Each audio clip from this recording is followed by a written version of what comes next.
Translation. There is nothing more sinful than untruthfulness. Because of this, Mother Earth once said, I can bear any heavy thing except a person who is a liar. Response. There is nothing more sinful than untruthfulness. Because of this, Mother Earth once said, I can never bear any heavy thing except a person who is a liar. Srila Prabhupada's purport. On the surface of the earth, there are many great mountains and oceans that are very heavy, and Mother Earth has no difficulty carrying them. But she feels very much overburdened when she carries even one person who is a liar. It is said that in Kali Yuga, lying is a common affair. Maiva Hirika Bhagavatam 12:2-3. Even the most common dealings, people are accustomed to speaking so many lies. No one is free from the simple reactions of speaking lies. Under the circumstances, one can just imagine how this has overburdened the earth and indeed the entire universe. Amagyanti mandasya gana gana salakaya chaksuramritamena tasmai Shri Guruve namaha Sri Chaitanya manobishtam stapitamena bhutale swayam rupa kadamayam dadati swapadantikam Vandeham Sri Guru Sri Utapada Kamalam Shri Gurum Vaishnavam Scha Shri Rupam Sargajatam Sargana Ragunavitam Tam Sajivam Sadvaitam Savadutam Parijna Saitam Krishna Chaitanya Devam Shri Radha Krishna Padan Sargana Lalita Shivichakam Vitam Scha He Krishna Karuna Sindhu Dina Bandho Jagatpate Gopisa Gopika Kanta Radha Kanta Namastute Tapcha Kanchana Gaurangi Radhe Vrindavaneshwari Rishabhan Sudadevi Pranamami Hari Priye Vancha Kapatu Bascha Kripa Sindhu Bevicha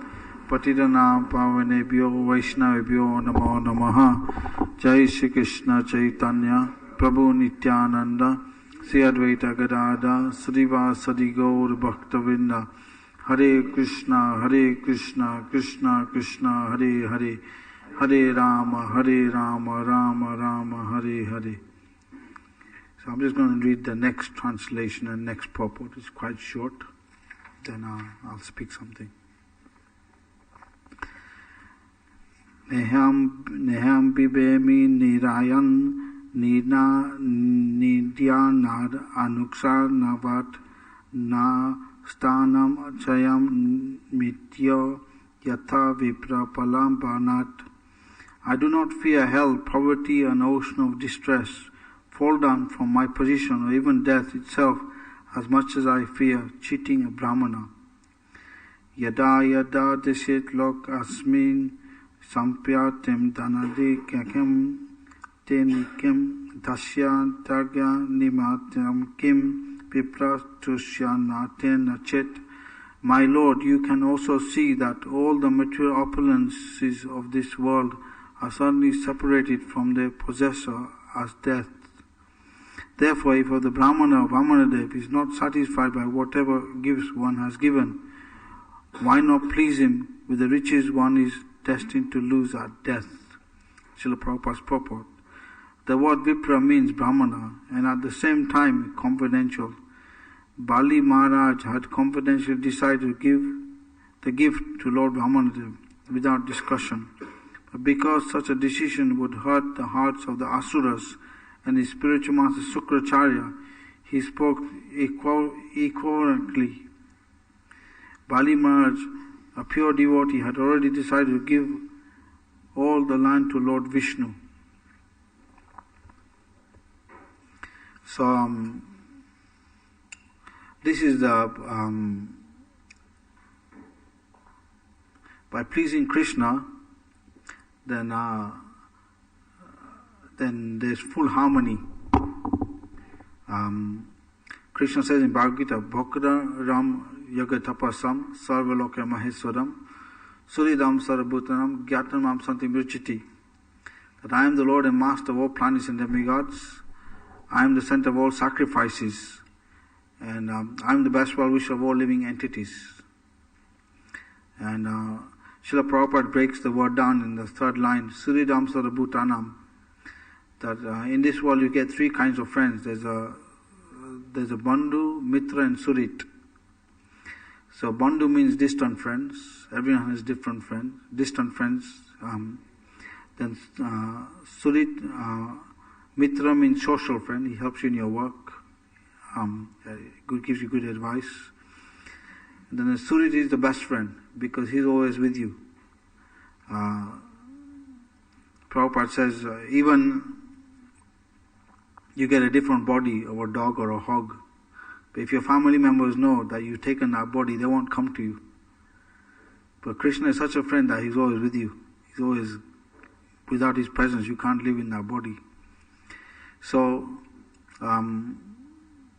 we can see in this way that Krishna is the best friend of everyone. And Prabhupada says, is commented in the Surrender Unto Me, is on that verse, that those who are in the mode of goodness, they cannot hear the voice of the super soul because they're too satisfied in their own way of peacefulness. And those who are in the mode of passion, they cannot hear their best friend because they're too much enamored by their own way of too much energy, their own way of thinking. And those who are enamored by the modes of ignorance, they cannot hear the super soul because they're too much in the heavy modes of nature.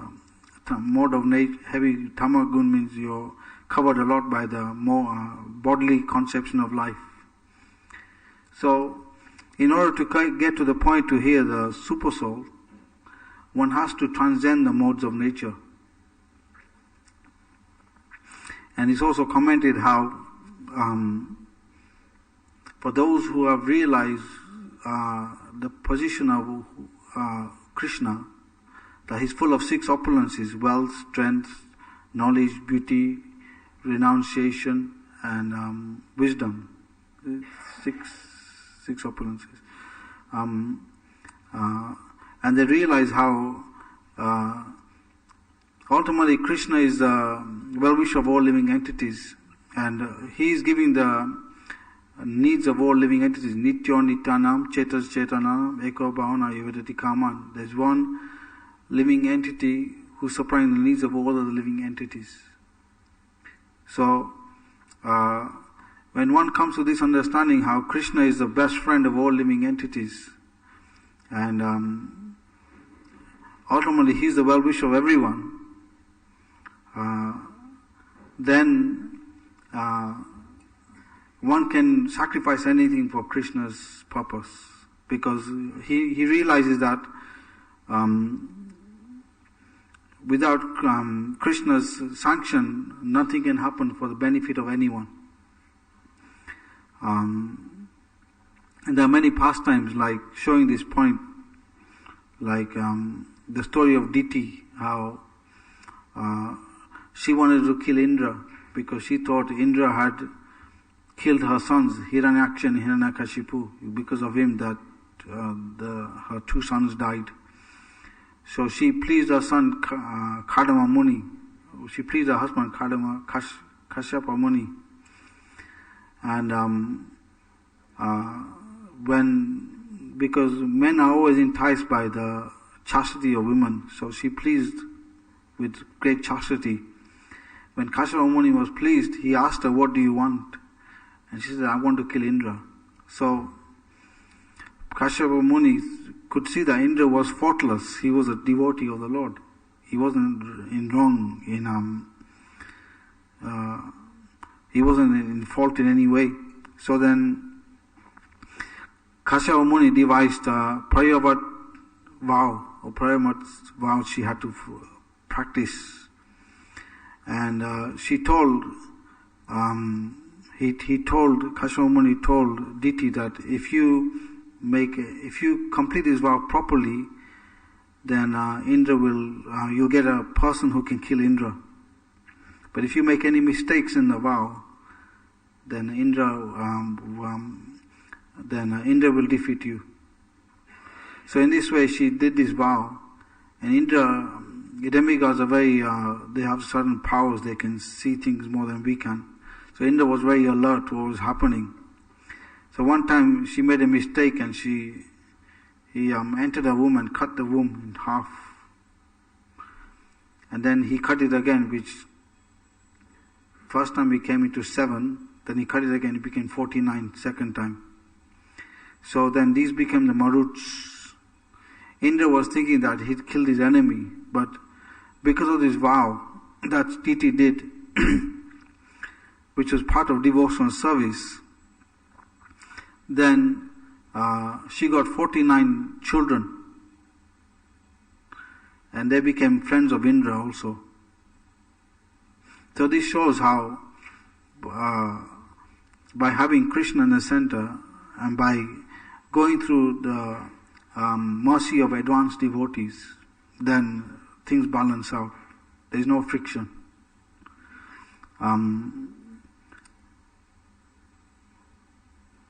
There's some interesting quote I wrote down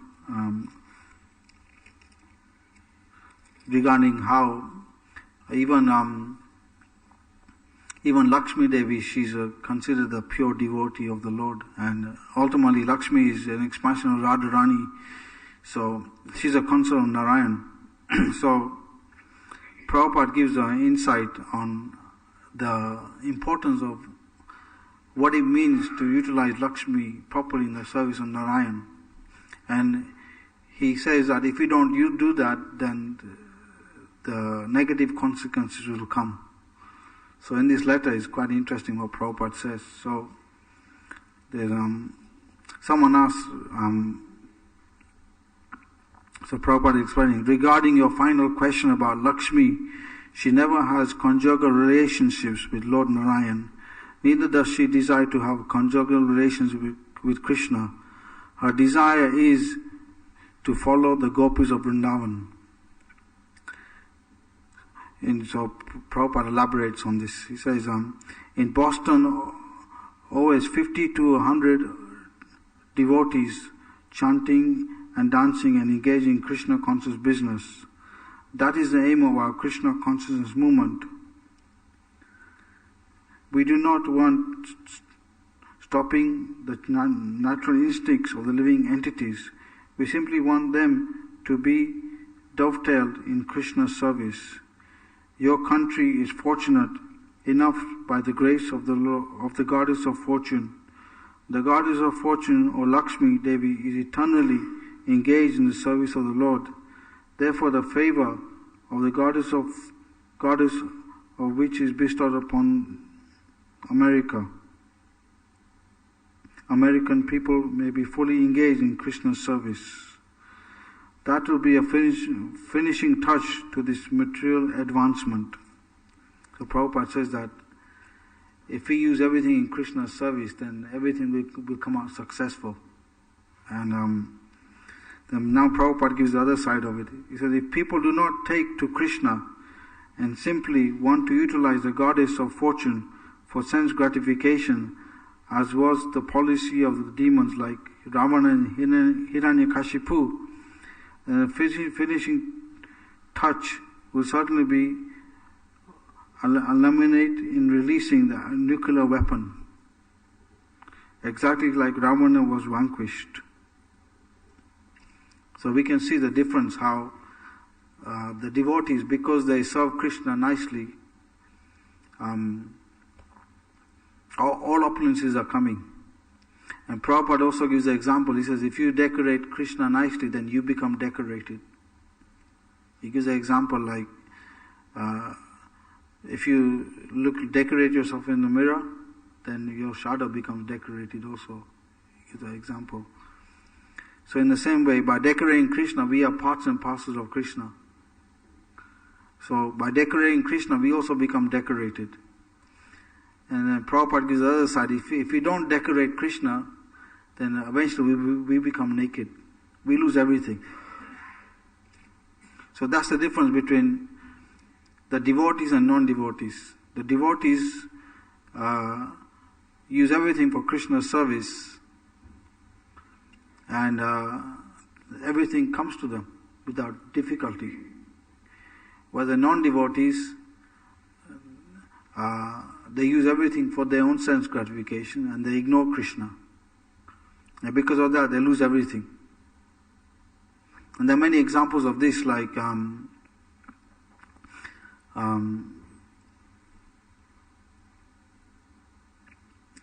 Pune, there was one person, he was a very rich person. And devotees told him, you come and take darshan of the deities. He used to go past the temple, ISKCON temple, and he was a very big person. And this person wouldn't go and take darshan of the deities. He would just ignore and just walk past the temple.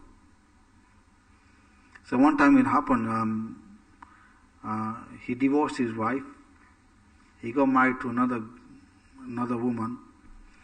And this young woman, she took all his money and just divorced him. So this shows how, because he wasn't willing to respect Krishna, or just ignore, he wanted to ignore Krishna. Then Maya came and just cheated him. And there was another famous example. This happened in Chowpatty. There were some students, and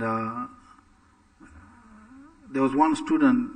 All these students used to come into the Chowpatty temple and once a week and participate in the kirtans and lectures and different things, prasadam, like that.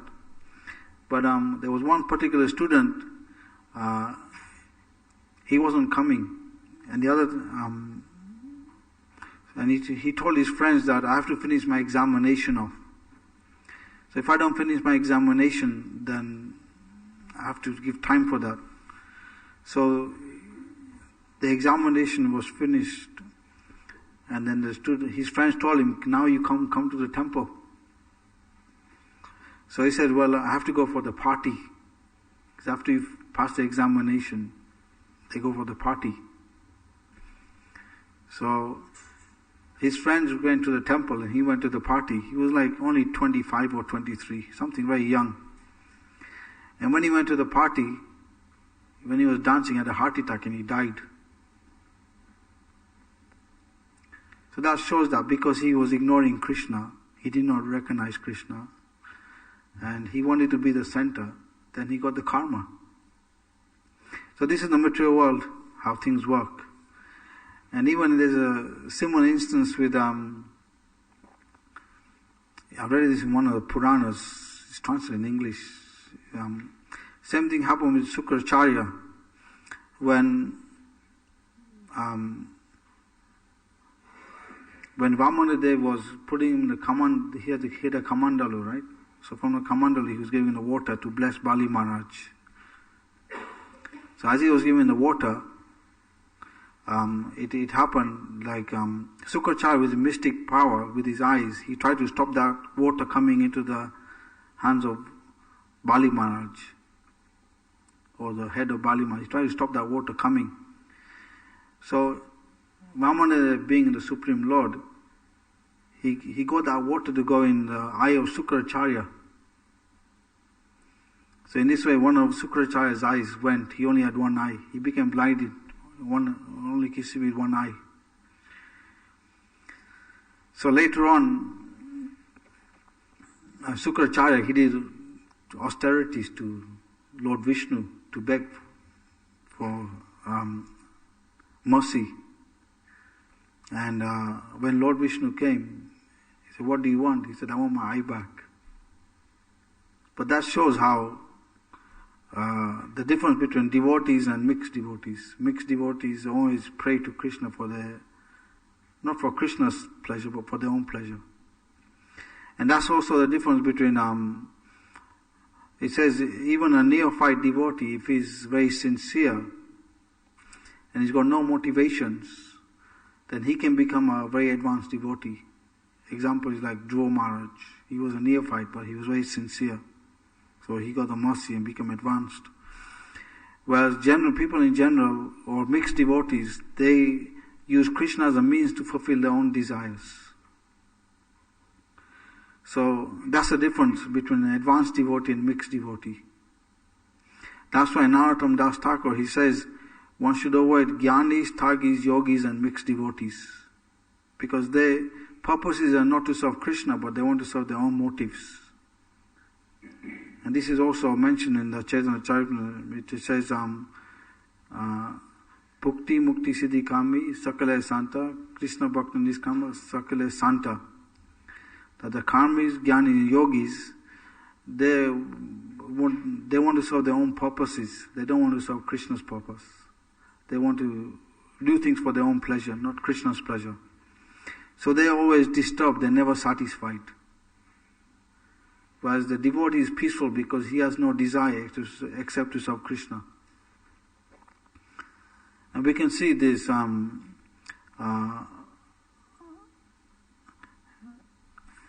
how even these yogis, jnanis and karmis, they're always disturbed when their desires are not fulfilled. Or someone disturbs their sense gratification, they become disturbed. Like, take the example of Durvasa Muni, when he went towards,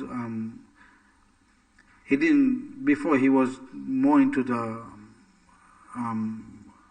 mantras, and he was too much into he wasn't part of the devotional side, he was too much into his own rituals and sacrifices. So when he saw Ambrish Maharaj in the beginning, he didn't recognize Ambrish Maharaj as a pure devotee. He thought this is a householder, he's not renounced like me, so he cannot be a devotee of the Lord. So when he went, so Ambrish Maharaj received him properly, and then it was the Ekadashi day, so Durvasa Muni went off in the Yamuna to do his austerities, and Ambrish Maharaj was waiting because he was doing a full fast, no water, no eating, and nirjal. So he had to break the fast on a particular time. So Durvasa Muni wasn't coming. So he drank water, because water means you're breaking fast and you're not breaking fast.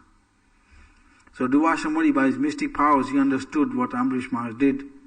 And from his head, he created a fiery demon to kill Ambrish Maharaj on the spot. But then the Sudarshan Chakra of the Supreme Lord came and he chased Durvasa Muni all over the universe. And Vishwanath Chakravarti Thakur, he comments on this point concerning Ambrish Maharaj's Leela. He says, Durvasa Muni, when he approaches Lord Vishnu for the protection, because the Sudarshan Chakra is after him, he tells Lord Vishnu that you're powerful, you can do anything. Everyone's under your control. So if you really want, you can counteract the Sudarshan Chakra. But then Lord Vishnu says to Durvasa Muni that I'm subservient to my devotees. I go by the pleasure of my devotees. And if you want to benefit for your own pleasure, you take shelter of Ambrish Maharaj. So like this we can understand how, and this is also part of Vaishnava culture, that a Vaishnava never thinks that he can approach Krishna directly. He always goes to other Vaishnavas. And just like Arjuna was fighting on the battle of Kurukshetra, but on his flag he had the picture of Hanuman. Hanuman was a great warrior, a great fighter in helping Lord Ram. So in the same way, Devasham, Hanuman, Arjun also taught in the same way that without Hanuman's mercy, I cannot achieve my goal. So even Krishnadas Kaviraj Goswami in his Chaitanya Charitamrita, he says, Rupa Raghunath Pada Hori Maharaj, he says, he always takes shelter of Rupa and Raghunath. And even Bhaktivinoda Thakur, one of his songs, he says, I'll become a dog in your house, O Vaishnava. If I take birth, may I become a dog in the house of Vaishnava. So, we can see in this way how we have to take shelter of the Vaishnavas. And this is the thing with also Bali Maharaj. He's taking shelter of Prahlad Maharaj. Because Prahlad Maharaj blessed him. And it's also mentioned in Skanda Purana that one time Bali Maharaj, he was worshipping Lord Shiva a lot at some point in time. That's why he says Lord Shiva, he's very merciful. He helps people become devotees of Krishna eventually. And that's mentioned in the Brihad Bhagavatamrita how who was that the demon who had 1,000 arms? Krishna defeated? Banasura, yeah. It says in the Brihad Bhagavatamrita that Banasura, he made many offenses to Krishna actually, and to the Pandavas, or to the Yadus. He had no piety. Although he was the son of Mother Earth, but because he was worshipping Lord Shiva, and because Lord Shiva came to his rescue, this is why Krishna saved him. Otherwise he would have been finished. So we can see in this way how taking shelter of an advanced devotee is always safe. You always get blessings. And in this way you can one can get the mercy of the Lord very quickly. And the other example is given also, this is also mentioned in Brihad Bhagavatamrita, of the example is given of Devaki and Vasudev. They did austerities for 12,000 years as the demigods. And when Krishna appeared, he asked them, what do you want? Vishnu appeared and asked, and they said, we want a son like you. So then Krishna said, there's no one equal to me, so I'll become your son. But then whereas on the other hand, Nanda and Yasoda, they got the blessing of Lord Brahma to have Krishna in his childhood pastimes. And anyone who saw these pastimes, they would be purified. So, in the Leela we see that Nanda and Yasoda got more mercy than Vasudeva and Devaki. Because when Krishna appeared to Vasudeva and Devaki, he disappeared very quickly. From the prison house he went to Vrindavan. And even after that, whereas Nanda and Yasoda, they had many pastimes with Krishna in his childhood. So in this, it explains how going to the blessings of advanced devotees, the mercy of we get Krishna's mercy more. Whereas if we try and approach Krishna directly, then mercy may not be as much as we get as we go through the advanced devotees. So, and Prabhupada also mentions, he says that when you talk about a president, you talk about a king or a president is never alone. He's always with his ministers, he's always with his associates, like that. He's always with others. So in the same way, when you talk of Krishna, Krishna is never alone. He's with his devotees, associates, paraphernalia, like that. Krishna is always with devotees. So, this is, so it's very important to understand this point how conditioned nature sometimes doesn't allow us to see the reality, but the reality is that we cannot separate devotees from Krishna. Krishna is always with the devotees. And the more we can see like that, then the more the mercy of the Lord will come to us. Bhaktivinoda Thakur, he comments that in order having a relationship with devotees, we have to love the devotees. And in this way, then we become dear to the Lord as well. Krishna reciprocates with us. And Prabhupada comments in his quotes on the calendar, he says how minor faults we should oversee and we should try and see the good. And he explains how we have to really be like the bee, always look for the honey and not be like the fly, look for the dirty things. So this is the art in Krishna consciousness, that we have to always see the positive and avoid the negative. And this comes actually by the more we have a relationship, more we understand who Krishna is, then in this way we can have nice relationship with devotees. And with this, we see this in the example of Bali Maharaj also, how, because this is why he's Shishi Radha Gokulanda ki jai. We can see how Bali Maharaj, because he got the mercy of Prahlad Maharaj, and this is why he became a Mahajan also.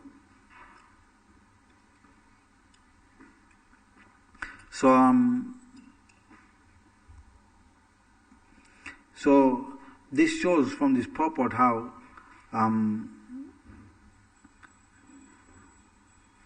the independence is there of the jiva. The jiva is never fully independent, but he's always got minor independence because he's part and parcel of Krishna. So in this pastime we can learn that we should not follow blindly. Blind following is never good. We should always use our intelligence. Although it's mentioned in the 11th canto of Srimad Bhagavatam, it says that even if you run blindly in devotional service, you will never fall. And this is the advantage of devotional service, because devotional service, because the devotion is there, then Krishna gives us the proper intelligence how to see things. And because Bali Maharaj went under the guidance of Prahlad Maharaj, he got the blessings. And then he got the full mercy of the Lord as well. And in the path of karma and jnana, one cannot run blindly, one will fall very quickly. Because on the path of jnana, one's emotions are in a box. So at some point the emotions will affect one. And the karmis, although they have emotions, but they don't purify them, so they get affected by karma in different ways. But in the line of bhakti, the emotions are properly channeled, and the reciprocation of Krishna is there. And because Krishna is there, it's like the example of the sun. If the sun is there is no question of darkness. So this is the secret, that we have to always keep Krishna in front of us. Prabhupada gives an example. He says, just like when the plane is flying on the western side, you never see darkness. It's always light. So this is a secret, that we always have to keep Krishna in front of us. By keeping Krishna in front of us, then everything will be easy for us to understand. And we are quite fortunate actually in this particular time, because everything is ready for us, is front of us. We just have to read the books and follow the process. Whereas when Srila Prabhupada started the movement in 1965, there weren't many books out, and also the devotees although Srila Prabhupada was there, but because there weren't many books out, it was very difficult for devotees to go deep.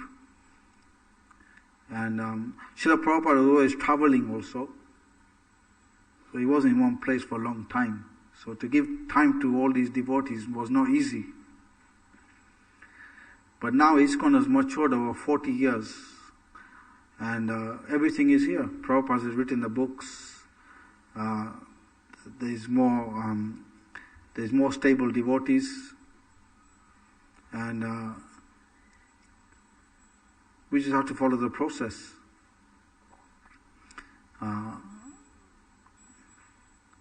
Any comments or questions?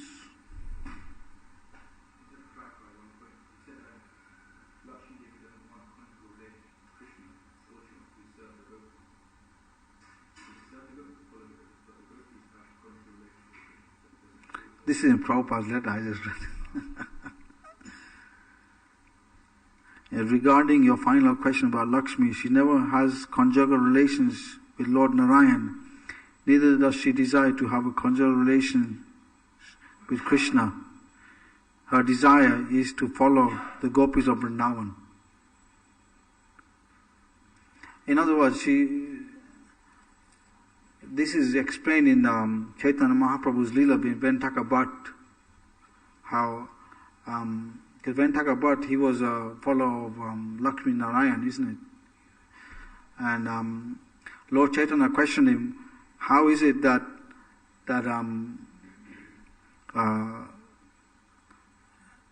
your Lakshmi can't enter the Ras dance of Krishna? Why she can't enter the Ras dance? So then Ventaka Bhatt couldn't answer this, and Lord Chaitanya explained that because Lakshmi wasn't ready to follow in the footsteps of one of the gopis, she wasn't ready to follow in the footsteps of one of the gopis. In order to enter the Ras dance, you had to follow in the footsteps of one of the gopis. And because she wasn't willing to do that, then she couldn't become a gopi in the Ras dance. But she did a lot of austerities. And Krishna appeared to her and said, why are you doing all these austerities? So she said, I want to enter the Ras dance. And Krishna said, not possible. You have to follow one of the gopis of Vrindavan. But she became a lion on Krishna's chest, isn't it? She became So,